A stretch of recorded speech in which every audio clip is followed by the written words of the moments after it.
Hi everyone and welcome back to Excellence Noir, where we seek to raise the standard and change the status quo. If this is your first time, I say welcome to you. Don't forget to subscribe before you leave, and if you enjoyed this video, share it with a friend. And for all our regular Excellence family, welcome back. Today's video, I will be doing a Q&A. Some persons did send me questions about moving to the UK. I will be answering these questions, and also I will be talking about the challenges I faced moving to the UK.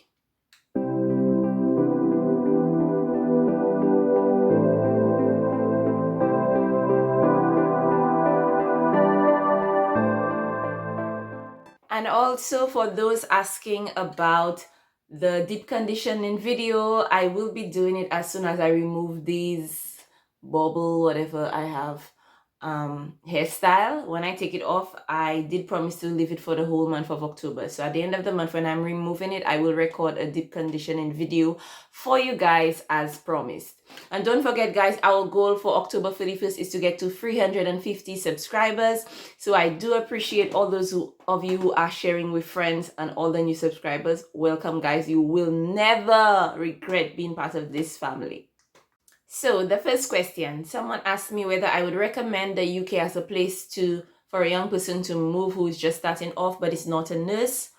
I do not have enough information about different careers apart from nursing to be able to actually advise you on that. However, what I would say is to do your research, find out how easy it is for you to be able to get a job here in whatever area or whatever field of study you're doing, and then look at all the different benefits. But I think as a young person, as long as you're getting the opportunity to move to any other country where you will be able to expand your knowledge and will be able to better yourself, even if you take all that knowledge and come back to your country to help. But I do believe your youth is when you actually take all of these risks and jumps and actually take all these opportunities and make the most out of it. So I would say do your research and then decide whether that is something that can work for you. Then someone else asked me whether or not I am not missing my family. And that question is, I don't even know. Anyways, so I'm somebody who's very family oriented. My family is very close, and I have 3 sisters and my mom, so it's always been like a house full of girls. And so we're very close. I speak to my sisters almost every day. I speak to my mom as often as possible as well. So initially, when I came here last year in June, I did plan to be able to visit at the end of the year. Then my husband was coming up, so I figured, you know what, it makes no sense for my husband to just be coming up and then I'm going home on vacation. So we will wait and go this year on vacation. So we booked our flight and all for April. We didn't tell our families. We were going to surprise them. And then we were surprised when Sister Corona was the one who came and took over the show. So me not being able to go to visit my family in April was the hardest thing ever. I thought the virus was bad, and at work it was crazy, and I felt like I was losing my mind, and I just wanted everything to just stop and end, and I was having anxiety. It was a mess. But I think only when I really realized that I wouldn't be going home for true, when they locked down the country and they stopped all flights and all of that, I came from work. I remember I came from work at night, and then I really, like, it dawned on me. I was like, wow, wow, wow, wow, wow. And then I cried so much. My husband was sleeping, so I didn't want to wake him. So I stayed in the living room and I cried so much. I never cried so much in my life. You would think somebody died, because you feel like you're an ant in a big place. So that's how I felt when I moved there. I felt like I don't know anybody, and if I know people, like, it's just not the same. You just want to see your family, you just want to be around your family. And so that was really hard for me. So yes, I miss my family very much, and then I've been waiting to go home, and so it's a struggle. So yeah. Anyways, next question. The next question is, someone asked whether I would ever say that I regret moving to the UK. I would not say that I regret moving to the UK. There are days when I feel like I want to be someplace sunny with nice weather and actual beaches. But other than that, I would never say that I regret moving, because I know that I moved so that I can actually improve myself. So I'm not somebody who would really, like, I want life easy. I know that you're supposed to work for stuff and you're supposed to put in the effort. So I would never say that I regret it. And I have learned so much and I've grown so much. So I would say, no, I don't regret moving to the UK. And the final question, which is what I will spend a little more time on, is someone asked, what challenges did I face moving to the UK? So what I would say was, one of my challenges, the initial challenge, was actually preparing to move. So I wouldn't tell you that it was really a big deal. However, if you are planning to move or migrate to any other country, just be mindful that you would have to spend money. So especially for the UK, before coming, I remember I had to book my CBT exam, which you have to pay for. And then you have to book your flight, because you can either do it in Barbados and Trinidad. I don't know if that has changed since I left, but I did mine in Barbados. So you have to book your flight, and then you have to book accommodation unless you have relatives in Barbados. But I just booked a hotel. And so I think I traveled on a Thursday and came back on the Friday after the exam. So you have to incur all of that cost, and then you have to incur the cost of sending all of the documents. You also have to pay for a transcript for Sir Alpha to send to them, or whatever school that you studied. You have to send a transcript. And also you have to purchase all of the stuff that you need to actually move. So your luggage and your winter sweaters, your shoes, and all of that, you need to buy all of these things. So that was the initial challenge for me. Now, before I left, I wanted to go up with enough money to be able to do my husband's visa stuff, because I wanted him to come up as soon as possible.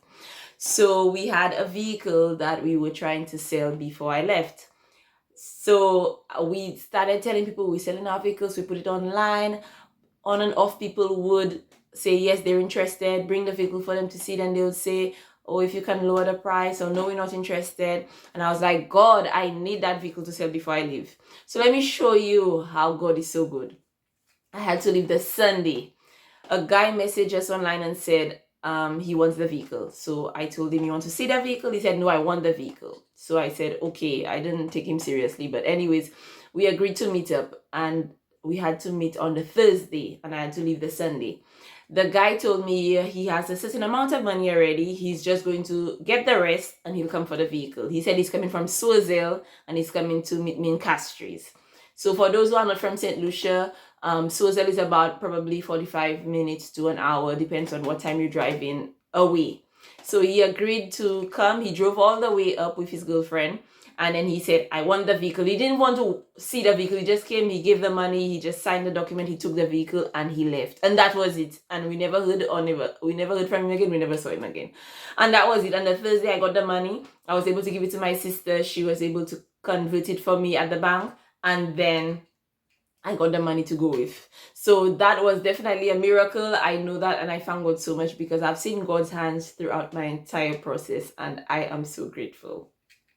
And the other challenge I faced is when I first came up here, I don't think we got paid for the first 2 months or the first month, because we were just preparing for our OSCE exam, which is the practical exam that you have to do when you arrive. So we didn't get paid, but the hospital did give us an advance pay, so we could have done whatever we needed to do. So I remember I did come up with enough money, so I just took the pay and I put it in my account, just like I tell you in the how to save money video. Do not just spend money because you have it. So I figured I did not need anything at the moment, so I just put it in my account until I needed it. So we didn't get paid for the first month or two. And then when I finally started getting paid, they had the wrong tax code for me. So they were taxing me so much money. So I was barely getting any money. So it was really frustrating for me, having to make so many calls, go to HR, go to my manager. I kept complaining about it for months. And then my manager, I think he emailed them, and then they finally settled it and said that they would send my money back for me. So they made the change, and then they finally sent the money back. So when the money came back, excuse me, pal, give me a room. When the money came back, it came back as a big Yeah. So yes, but I was in my glory. I was walking with my shits. I was walking with my empty bags. But I was just grateful that it was rectified. So that was a challenge for me.